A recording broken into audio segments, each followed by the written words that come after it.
Ukome. Aye kenegi. Ukome. Ugele mbana chakata mwe yara aye bido. Yei. Aye buru ogene ayi we na ba nnewu ka nje tutu ezi oyim. Otogwu nwa na aye eze. Igbo mo onwe ya na atu egwu. Otogwu n'uru agụ nnewi ọ ga esi mu kenere gi. Senior brother gi na mere nwa child education on Sunday. Kedu ene ekwu maka ya? Ezi Otogwu n'uru agụ nnewi. CEO Skyward Nigeria Limited. Chief nwa were ugo na nnewi aye kenegi. Kene ezi nwunye gi. Bulo lo Chiamaka. Aye kenunu o. Ndeba yo.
Skyward, Otogwu na Mandelas,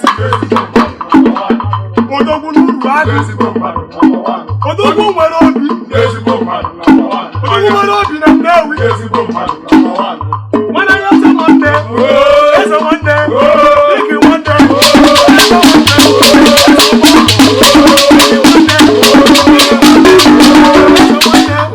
Otogwu ọgụ, Urugwagụ, Nnewi, Siana, Inema bia biko, Inema bara, Awaya. Sawande, Yawashi Mokarowa, Wanayewa, Oramu Level, Sawande. Agele water, stay some more. Never smoke. Come on, you need to do woman, I never talk, Sawande.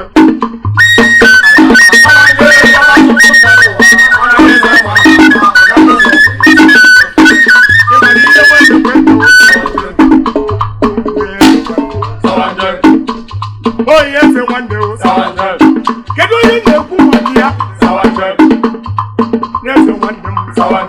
Mawaru Gona and Sawajan. When we Sawajan. And CEO Sawajan.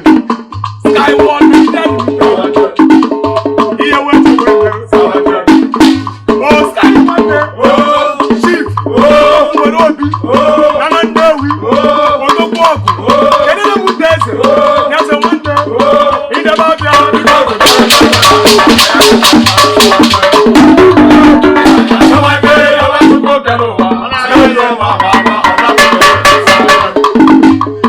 go to water. Says the morning. I never come. I never drink. I never smoke. I'm only to go woman. I never fall. So I get. Who go there? So I get. I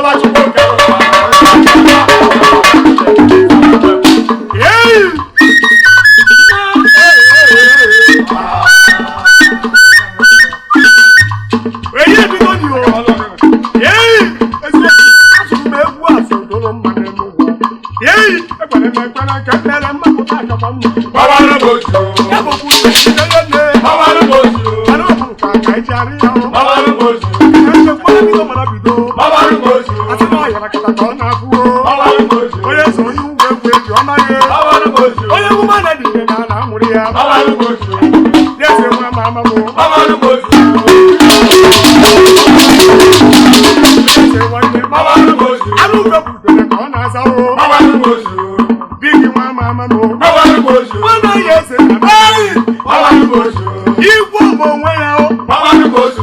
Mo nwe ya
Anabara kumba na